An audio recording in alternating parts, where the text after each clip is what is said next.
नमस्कार दोस्तों, मैं मनसाराम वर्मा आप सभी का स्वागत करता हूं आपके अपने चैनल एसएम स्टडी गुरु पर।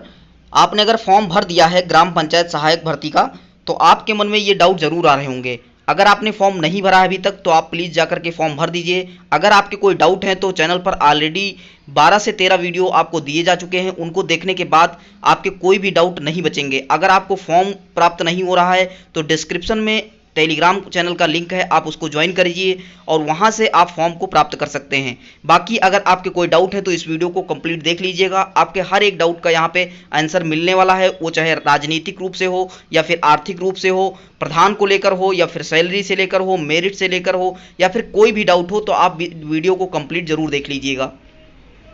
तो यहाँ पे सबसे बड़ा क्वेश्चन जो आ रहा है कि प्रधान की क्या भूमिका होगी इस वैकेंसी को लेकर। तो प्रधान की यहाँ पे मैं बता देता हूँ, कोई भी भूमिका नहीं रहने वाली है। नोटिफिकेशन में सीधा सीधा लिख दिया गया है कि अगर प्रधान का कोई सगा संबंधी है, कोई रिश्तेदार है, तो वो फॉर्म को नहीं भर पाएगा। अगर आपके गाँव में ऐसा कुछ होता है कि आपके यहाँ प्रधान का कोई रिश्तेदार, सगा संबंधी, पारिवारिक कोई फॉर्म को भर देता है और उसकी मेरिट आपसे अगर थोड़ा भी ज़्यादा है, तो आप जो है इसके खिलाफ जो है जा सकते हैं। क्योंकि यहाँ पे जो फॉर्म भरने का क्राइटेरिया दिया गया है उसमें बिल्कुल लिख दिया गया है कि प्रधान का कोई भी सगा संबंधी फॉर्म को नहीं भर पाएगा। कुछ लोगों के डाउट आ रहे हैं कि जो है प्रधान से वेरीफाई करवाना ज़रूरी है।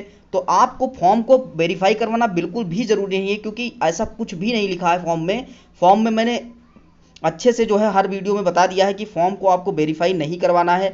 आपको फॉर्म भरना है, सिंपल से जाकर के ब्लॉक में जमा कर देना है, डीपीआरओ ऑफिस में जमा कर सकते हैं आप फॉर्म को, आप जो है ग्राम पंचायत अधिकारी के पास जमा कर सकते हैं।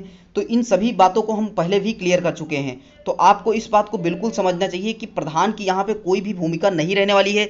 बस प्रधान की इतनी भूमिका होगी कि जब सिलेक्शन होगा किसी का, आपके ग्राम पंचायत में जब सिलेक्शन होगा, तो वो आपको जो है सूचित कर सकता है। वो जो बोर्ड होगा उस पर नोटिस चस्पा करेगा और आपका नाम लिख देगा। बस यहाँ पे इतना काम कर सकता है, बाकी प्रधान की यहाँ पे कोई भूमिका नहीं है।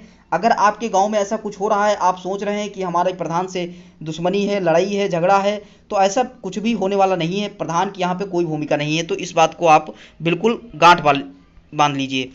नेक्स्ट यहाँ पे जो क्वेश्चन आ रहा है कि सैलरी को लेकर सबसे बड़ा डाउट आ रहा है कि सैलरी जो 6,000 रुपये है काफ़ी कम है। तो आप सभी को पता है कि सैलरी तो कम ही होती है, क्योंकि मानदेय है, यहाँ पे मानदेय 6,000 रुपये काफ़ी कम है। तो इस बात को अगर आप थोड़ा भी सोच रहे होंगे तो आपके मन में एक डाउट आ रहा होगा कि क्या 6,000 रुपये ही हैं।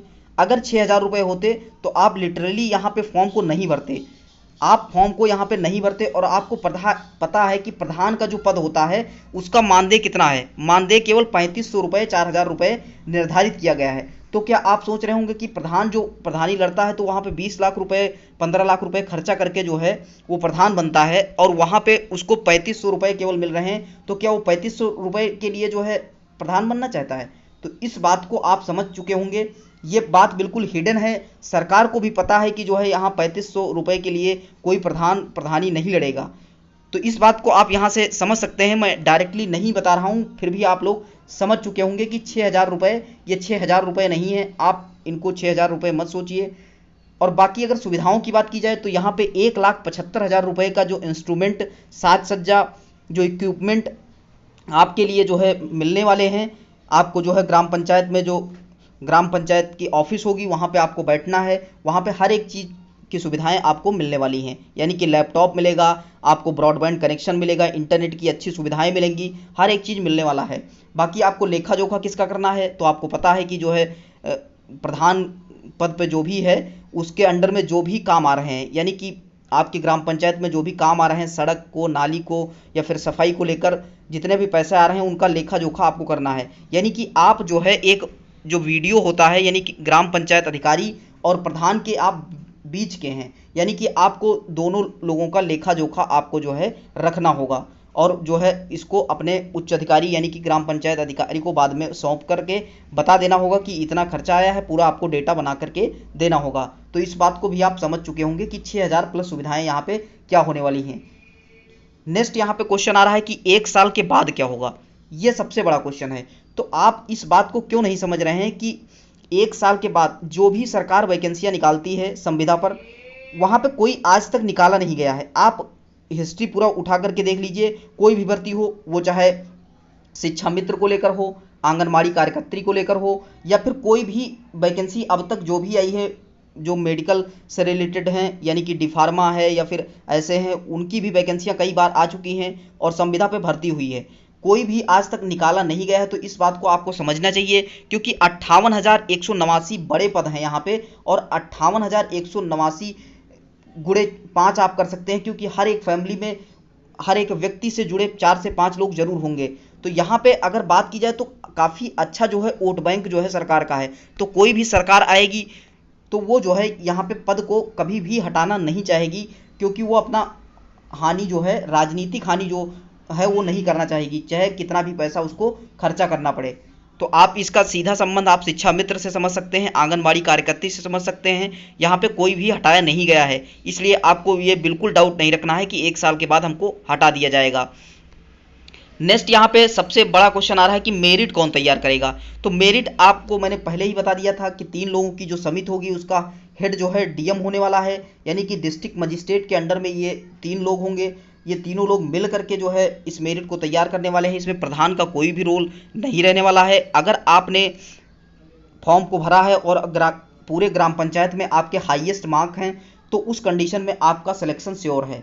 अगर वहाँ पे कोई भी कोरोना से जो है यानी कोरोना मृतक आश्रित है तो उसको जो है आरक्षण दिया जाएगा, बाकी किसी को आरक्षण की बात नहीं कही गई है, चाहे वो विकलांग हो या फिर एक्स सर्विसमैन हो या फिर कोई भी हो, A to Z यहाँ पे किसी को जो है आरक्षण की बात नहीं कही गई है। सीधा मतलब आपको ये समझना है कि अगर आपकी इंटर और हाई स्कूल के मार्क्स आपके अच्छे हैं तो आपका सिलेक्शन यहाँ पे श्योर है। तो इस बात को आप समझ सकते हैं।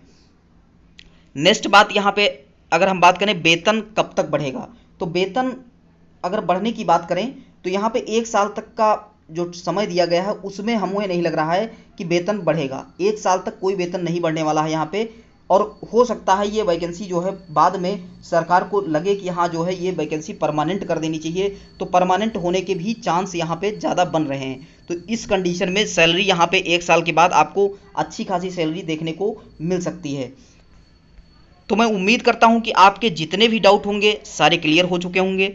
बाकी आप इन 6,000 रुपये को देख रहे हैं तो आप बिल्कुल इसके लिए निश्चिंत रहिए। ये 6,000 रुपये नहीं है, मैं बार बार यही कह रहा हूँ।